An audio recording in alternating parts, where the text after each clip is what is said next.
Good afternoon, I'm meteorologist Diane Phillips, and we have already a good look at that weekend forecast, which is perfect timing because it's right around the corner, and we are going to have a lot of fun events coming our way. The first thing, though, to keep in mind is that we are going to have that fall feeling in the forecast. So maybe you're going to be headed to movie night at Fifth Third Field.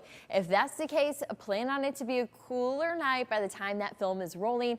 Temperatures will be into the 40s. Now, Harvest Fest, that's going to be going on all month long at the Toledo Zoo, but if you're going to head out there for the weekend, you're going to be looking at a really nice forecast with dry weather, plenty of sun, and temperatures rebounding out of those 50s, even close to the 60s. Then on Sunday, we're also keeping an eye in Grand Rapids for the Apple Butter Fest. That's a very popular event, and plan on temperatures to be warming up out of those 50s to start and into the 60s for a nice looking afternoon. Even looking at the entire weekend forecast, you'll find highs on Saturday into the lower 60s and warming up nicely on Sunday into the upper 60s. You'll see plenty of sun both days for us, so it will be very nice, sunny and pleasant.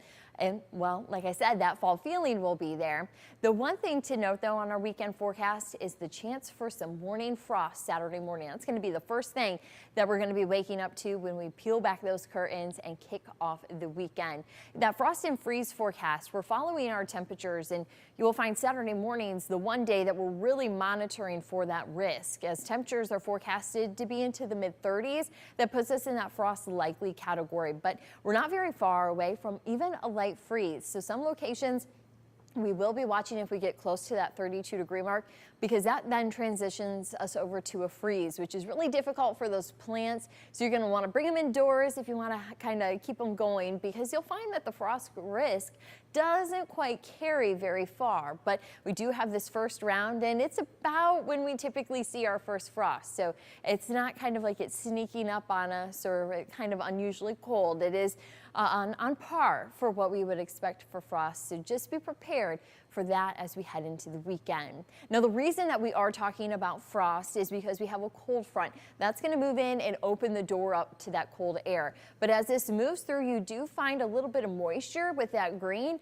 and that is going to bring just a few light scattered showers into southeast Michigan and northwest Ohio. So that will be after 8 o'clock, and then we'll see that through the overnight. And by the time we head into Friday morning, you can see a lot of things have cleared out as far as the wet weather. The clouds are still going to be there.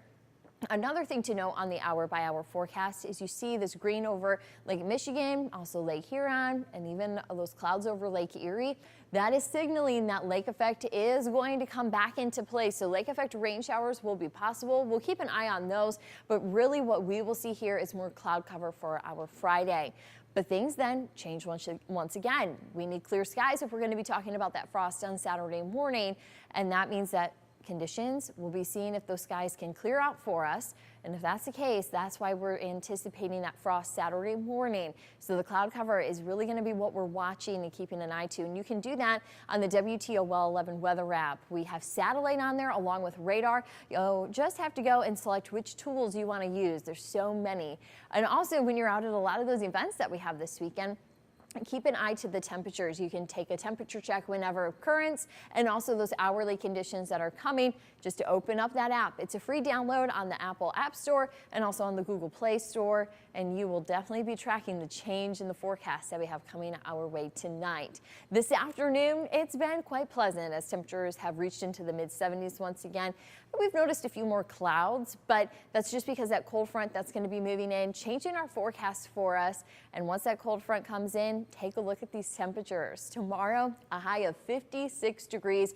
Slowly getting back into those 60s for the weekend, and we do even have some 70s as we look into next week.